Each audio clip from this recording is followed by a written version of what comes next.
আমি বললাম, স্যার, আপনি আমাকে কি এরকম প্রাইভেট পড়াবেন, যে প্রাইভেট দরজা বন্ধ করে পড়াতে হবে? আমি একটা মেয়ে মানুষ। আপনার সাথে দরজা বন্ধ করে প্রাইভেট পড়লে মানুষ আমাকে খারাপ বলবে, তাও আবার স্কুল রুমে। তখন স্যার আমাকে উত্তরে বলল, অনিতা, আজকে আমি তোমাকে এমন একটা প্রাইভেট পড়াব, যে প্রাইভেট তুমি জীবনে কখনো পড়ো নাই। আজকে আমি তোমাকে এমন একটা অঙ্ক করাব, যে অঙ্ক তুমি জীবনে কখনো কর নাই। আজকে আমি তোমাকে এমন একটা ইংরেজি পড়াব, যে ইংরেজি জীবনে তুমি কখনো পড় নাই। আমি বললাম, সত্যি বলছেন স্যার? স্যার বলল, হ্যাঁ অনিতা, আমি সত্যি বলছি। তারপর বন্ধুরা স্যার আমাকে খালি রুমে একলা ডেকে নিয়ে পরীক্ষায় ভালো নম্বর দিবে বলে প্রাইভেট পড়ানোর নামে আমার সাথে যা করল, তা শুনলে বন্ধুরা তোমাদের মাথা গরম হয়ে যাবে। সত্যি বলছি বন্ধুরা, আজকের গল্পটি অনেক অনেক ইন্টারেস্টিং। আশা করি তোমরা শুনে অনেক মজা পাবে। পুরো গল্পটি শোনার জন্য বন্ধুরা তোমাদের নিকট আমার বিনীত অনুরোধ। বন্ধুরা, তোমাদের নিকট আমার ছোট্ট একটি অনুরোধ, তোমরা দয়া করে আমার চ্যানেলটিকে সাবস্ক্রাইব করে আমাকে সাপোর্ট করবা। বন্ধুরা, আমার নাম অনিতা। আমি কলকাতার একজন মেয়ে। বন্ধুরা, আমার বর্তমান বয়স 25। কিন্তু আমি তোমাদেরকে যে ঘটনাটি বলবো, তা আমার জীবনের বাস্তব একটি ঘটনা, যা আমার মতো একটা ছোট্ট বালিকার সাথে কোনো শিক্ষকেই করা উচিত নয়। বন্ধুরা, আমার জীবনে ঘটে যাওয়া বেদনাদায়ক ঘটনা ঘটেছিল আজ থেকে প্রায় 9-10 বছর আগে। বন্ধুরা, আমি তখন কলকাতা শহরের একটি বেসরকারি স্কুলে ক্লাস 10-এ পড়তাম। আমি তেমন ভালো ছাত্রী ছিলাম না, কারণ টিভিতে সুন্দরী প্রতিযোগিতা দেখে দেখে নিজের সুন্দর চেহারা নিয়ে গর্ব করতাম। আর ভাবতাম, চেহারা সুন্দর মানেই দুনিয়া আমার হাতের কাছে। তাছাড়া রাস্তাঘাটে ছেলে পেলে, স্কুলের টিচার, এলাকায় সবাই আমার দিকে তাকিয়ে থাকত। নিজেকে অনেক সেরা সুন্দরী ভেবে সব সময় সবাইকে এড়িয়ে চলতাম। আমি সব সময় আমাদের ক্লাসের স্যারদের কাছে প্রাইভেট পড়তাম। এতে করে স্যার ক্লাসে কিছু বলার সাহস পেত না, আবার ভালো মার্কস দিত। দেখতে দেখতে কিভাবে সময় চলে গেল তা বুঝতেই পারি নাই। একদিন আমাদের গণিতের শিক্ষক সুকেশ স্যার হঠাৎ করে নোটিশ দিয়ে দিল, আমাদের টেস্ট এক্সাম সামনে। আমি ছাত্রী হিসেবে তেমন একটা ভালো ছিলাম না। টেস্ট এক্সামের কথা শুনে আমার মাথা ঘুরতে শুরু করল। মনে মনে চিন্তা করতে শুরু করলাম, কিভাবে আমি টেস্ট পরীক্ষায় এলাও হব। আমি যদি পরীক্ষায় এলাও না হতে পারি, তাহলে আমার বাবা মা অনেক কষ্ট পাবে, আর আমাকে এসএসসি পরীক্ষা দেওয়ার জন্য প্রতিষ্ঠান সুযোগ দিবে না। মনে মনে চিন্তা করতে লাগলাম, যেভাবেই হোক আমি টেস্ট পরীক্ষায় এলাও হতে হবে। আর যদি এলাও হতে না পারি, তাহলে আমার পড়ালেখা চিরতরে বন্ধ হয়ে যাবে। আমার এই সুখের জীবন, আরাম, আয়েশ, ঘোরাফেরা, স্বাধীনতা সবকিছুই চলে যাবে। বাবা মা আমাকে অন্য কোথাও বিয়ে দিয়ে দিবে, যদি আমি পরীক্ষায় পাশ না করতে পারি। গভীরভাবে চিন্তা করতে লাগলাম, কিভাবে আমি টেস্ট পরীক্ষায় এলাও হব। মনে মনে চিন্তা করলাম, যদি আমাকে টেস্ট এলাও হতে হয়, তাহলে আমাকে খুব ভালো করে কয়েকটা দিন পড়তে হবে, এবং আমাদের প্রতিষ্ঠানের সবচেয়ে ভালো শিক্ষক সুকেশ স্যার, উনার কাছে আমাকে খুব মনোযোগ সহকারে প্রাইভেট পড়তে হবে। যদি আমি ছুটির পর আমি উনার এখানে বেশ কয়েকদিন প্রাইভেট পড়ি ব্যক্তিগতভাবে, তাহলে মনে হয় আমি পরীক্ষায় ভালো করতে পারব। এই চিন্তা করে আমি সুকেশ স্যারের কাছে চলে গেলাম। আমি স্যারকে গিয়ে বললাম, স্যার, আমি আপনার কাছে একটা প্রয়োজনে এসেছি। স্যার বল, কি প্রয়োজন? আমি বললাম, স্যার, আমি আপনার কাছে প্রাইভেট পড়তে এসেছি। স্যার, সামনে আমার টেস্ট পরীক্ষা। আর স্যার, আপনি যদি আমাকে প্রাইভেট না পড়ান, তাহলে নিশ্চিত স্যার আমি ফেল করব। প্লিজ স্যার, আমাকে 1-2টা মাস সময় দিন। স্যার, আপনার পড়া ছাড়া আমি কারো পর তেমন বেশি একটা বুঝি না। আপনি আমারে অঙ্ক, ইংরেজি সব মিলিয়ে পড়াইবেন, আমি আশা করি। স্যার, আপনি যদি আমাকে পড়ান, তাহলে আমি নিশ্চিত পাশ করব।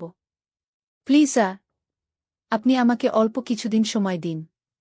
স্যার আমার কথা শুনে একটা মুচকি হাসি দিয়ে বললেন, অনিতা, ধৈর্য হারা হচ্ছ কেন?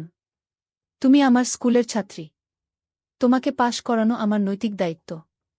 তুমি কোনো টেনশন করো না অনিতা। কাল থেকে তুমি আমার এখানে প্রাইভেট পড়তে আসবে। আমি তোমাকে খুব মনোযোগ সহকারে পড়াব। কিন্তু অনিতা, তোমাকে আমি পরীক্ষায় 100% পাস করিয়ে দিব। কিন্তু আমার একটা শর্ত তোমাকে মানতে হবে। আমি বললাম, কি শর্ত স্যার? স্যার বলল, অনিতা তুমি খুব সুন্দর। আমার স্কুলের সবচেয়ে সুন্দরী ছাত্রী তুমি। যদিও আমার তোমাকে কথাটা বলা উচিত নয়। কিন্তু অনিতা, তুমি খুবই সুন্দর। তুমি যদি আমাকে একটিবার সুযোগ দেও, তাহলে যে কোনো মূল্যের বিনিময়ে আমি তোমাকে টেস্ট পরীক্ষায় পাশ করে দিব। এবং কি এসএসসি পরীক্ষায়ও ভালো রেজাল্ট করার জন্য আমি তোমাকে রাত্রে দিনে পড়াব। তুমি শুধু আমাকে একবার। আমি বললাম, স্যার। একবার কি? স্যার বলল, বোকা মেয়ে বোঝে না। তুমি অনেক সুন্দর। তোমার সুন্দরের কোনো তুলনা হয় না।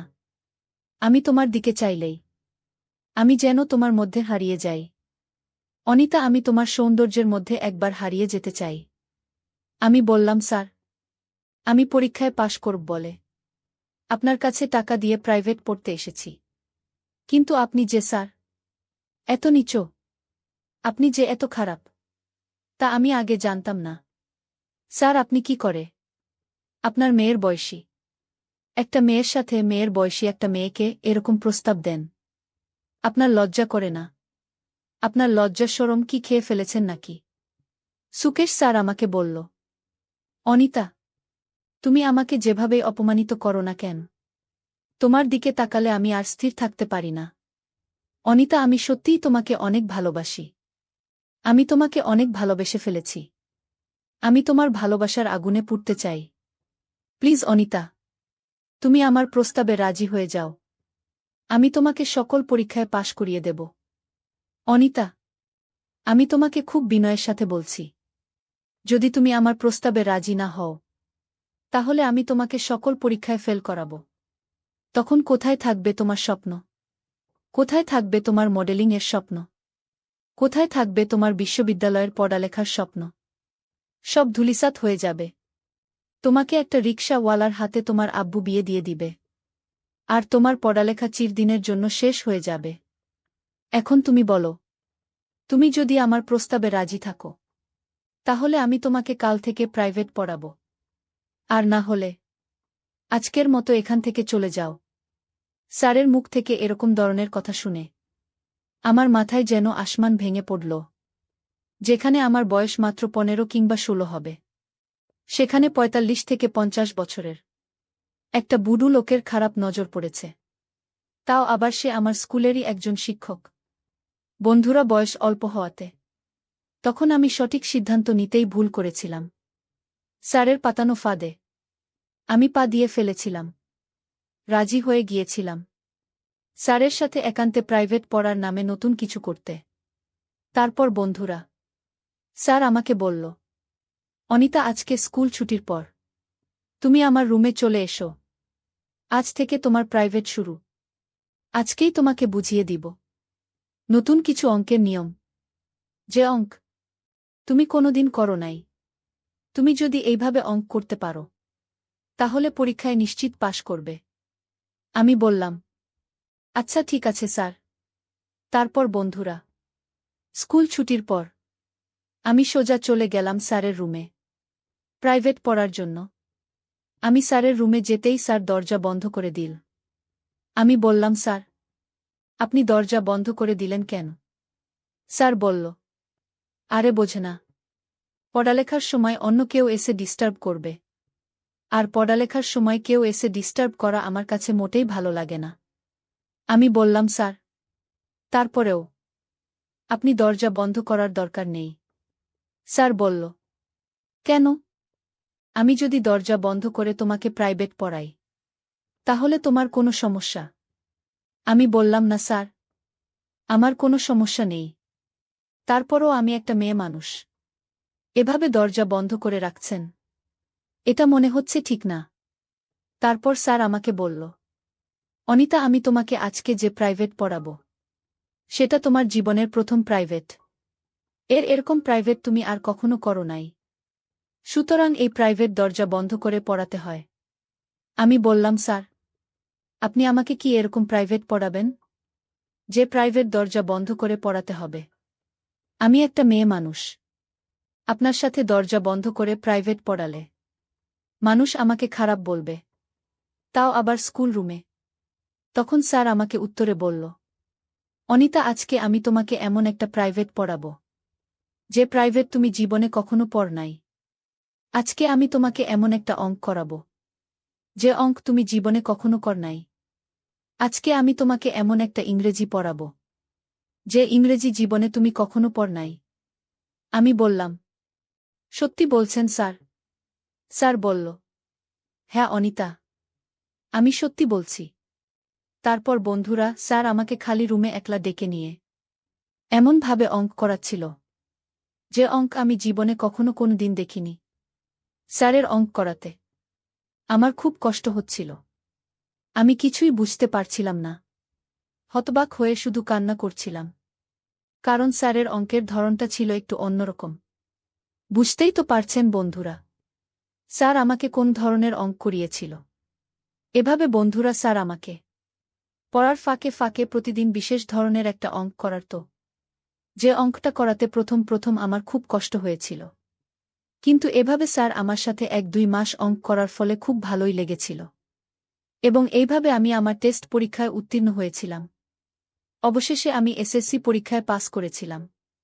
কিন্তু এই পাসটা হয়েছিল একটা বিনিময়ের পাস।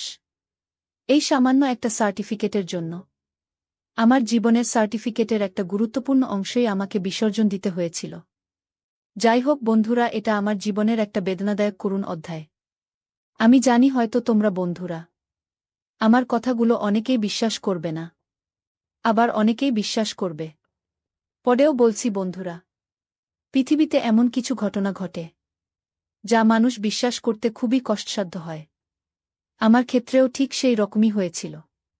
বন্ধুরা, আমাদের প্রত্যেকটা সমাজেই এরকম ধরনের কুরুচিপূর্ণ মানুষ লুকায়িত আছে, যাদের কাছে তাদের বিলাসিতাটাই বড়, তাদের চাহিদাটাই বড়, তাদের সামান্য পরিমাণ চাহিদার কারণে আমার মতো সহজ সরল মেয়েদের জীবন নষ্ট হয়ে যাচ্ছে। তা তাদের চোখে পড়ে না। তারা অন্ধ, সারা জীবন অন্ধ হয়েই থাকবে। তাদের কপালে বিবেকের আলো কখনো জ্বলবে না। বন্ধুরা, আজকে এই পর্যন্তই। গল্পটি যদি তোমাদের ভালো লাগে তাহলে অবশ্যই লাইক, কমেন্ট, শেয়ার করবা। বন্ধুরা, তোমরা যদি এরকম ধরনের ইন্টারেস্টিং গল্প পেতে চাও তাহলে দয়া করে আমার চ্যানেলটিকে সাবস্ক্রাইব করে আমাকে সাপোর্ট করবা। পরিশেষে তোমাদের সুস্থতা কামনা করছি।